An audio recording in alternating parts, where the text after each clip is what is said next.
Welcome back. In a democracy, the legislature has a significant role to play in the development and growth of the country. Now let's take a further look at how Nigeria's legislature has fared in the past 58 years of the nation's independence.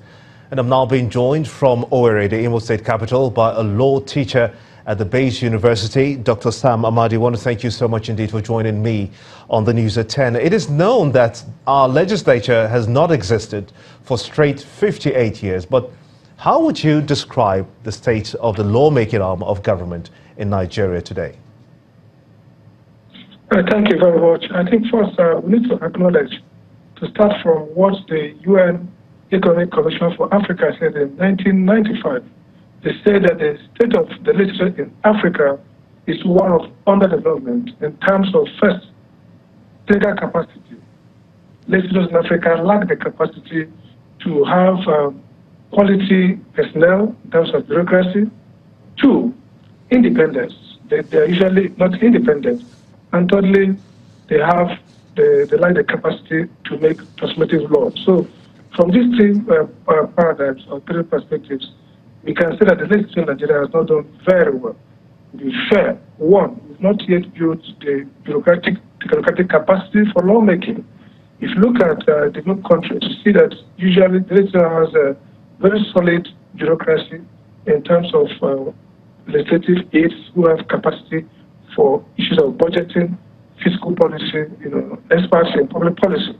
We don't yet have that. I was part of putting together what now is the Nigerian Institute of Legislative Studies. Used to be a policy project of the National Assembly. We'll talk about the National Assembly project and set of is not yet operational fully. So essentially, it lacks capacity. Second, in terms of independence, the tendency has always been in Africa for the executive to also think that the legislature is perhaps a mere appendage or some sort of inconvenience. And so we've seen so much dogfight between the executive and legislature, bordering on intolerance, inability to allow the legislature exercise its lawmaking and oversight function. Sometimes, too, legislators have been prone to annex themselves to the executive because they want to have spoils of battle. They want to make money. They want to have bureaucracy. I remember a special advisor, some legislators, senators thought they should have their own private jet, just like the president has his presidential air fleet. I would say no. So there's a sense in which there's a mismatch of both responsibility and obligation.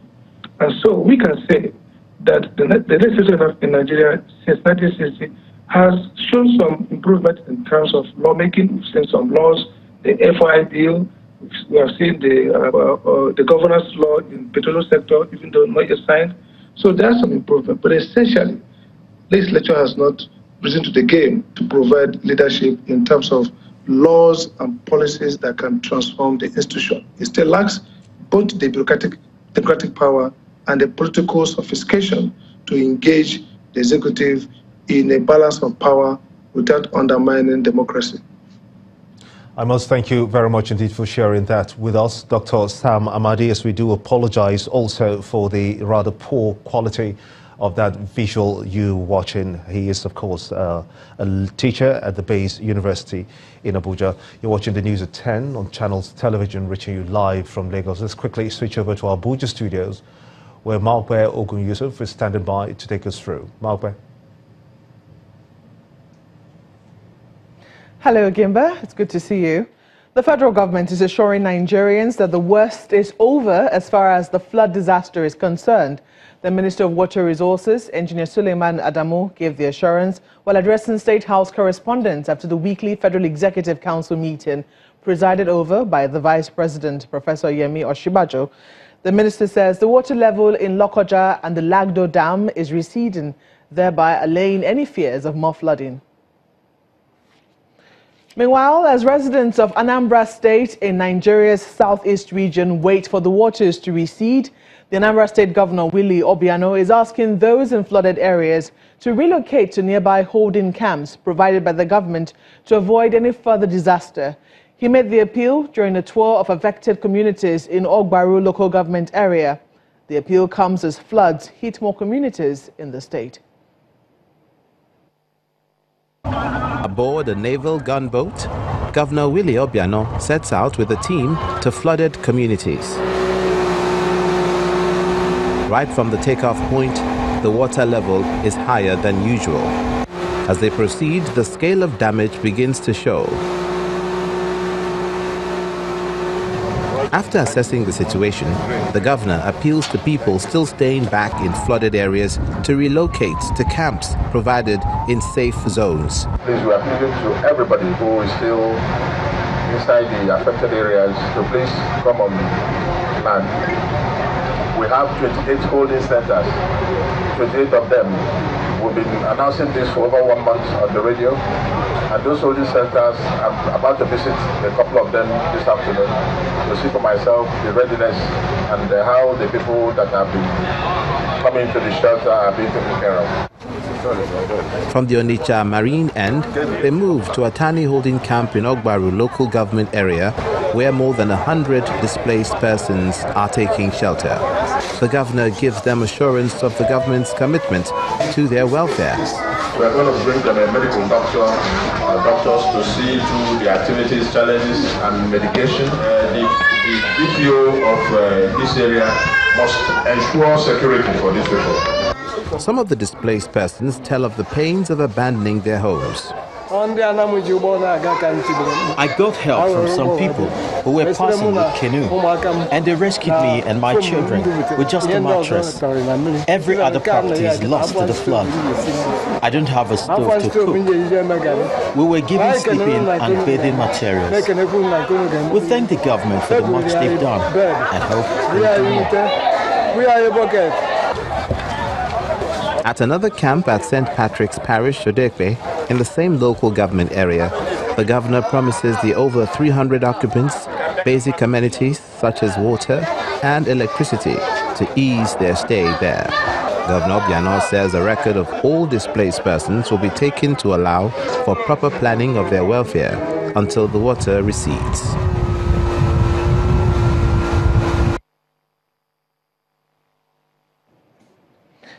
Well, that's it from Abuja. It's back to you, Gimba.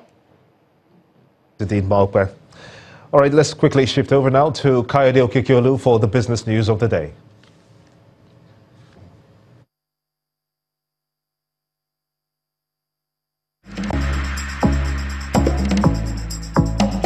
You first. First Bank.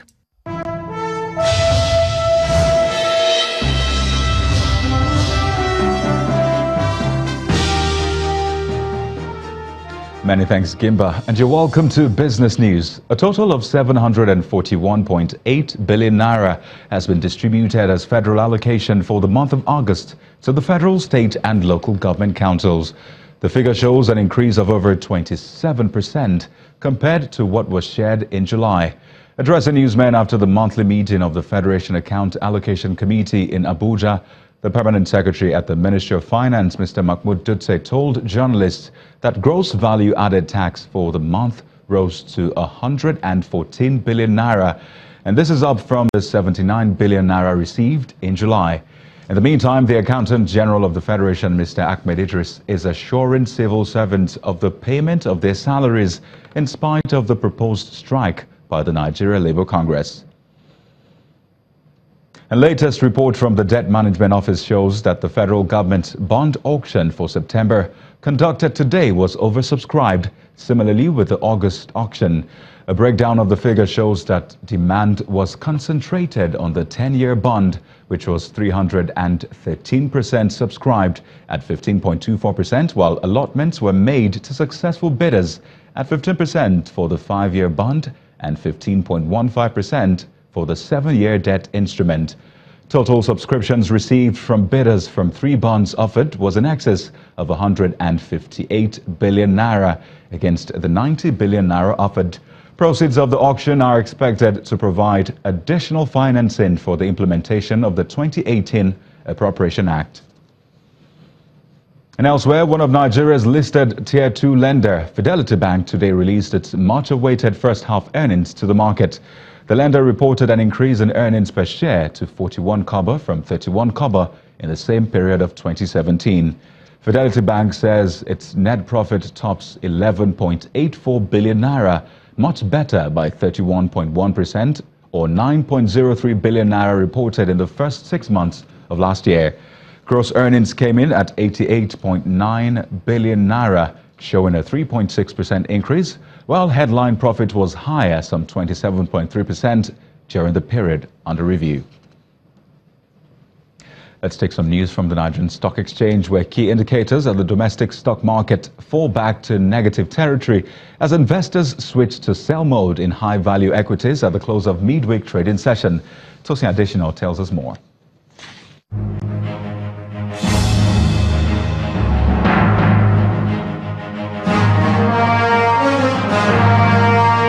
Hello and welcome to the Stock Market Report.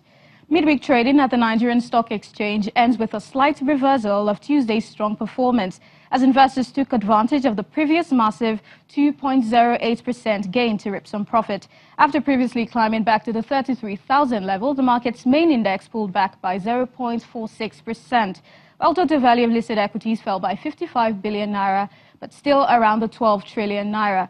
Profit-taking affected all the major counters of the market, except the banking sector, which rose by 1.86% due to gains recorded by its components. The share price of UAC Properties tops a list of 17 gainers. Berger Paints leads a pack of 23 losers, while Fidelity Bank is the highest contributor to a total of 172.19 million units of shares traded for the day. That's the Stock Market Report. I'm Tosin Additional.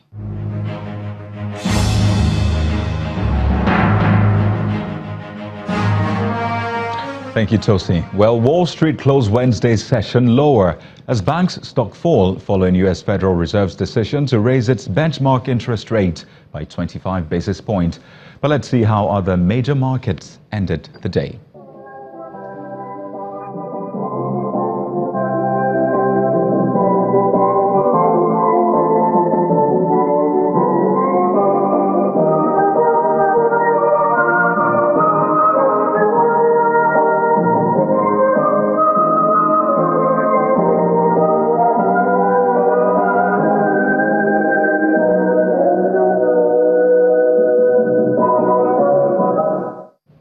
Well, that's business news for tonight. Thank you for watching. I am Kayode Okikiolu.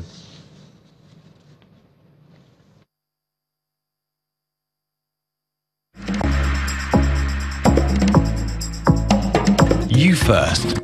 First Bank.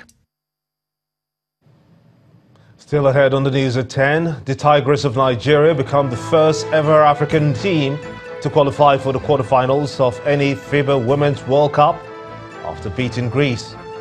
That's on Sports News. Stay with us.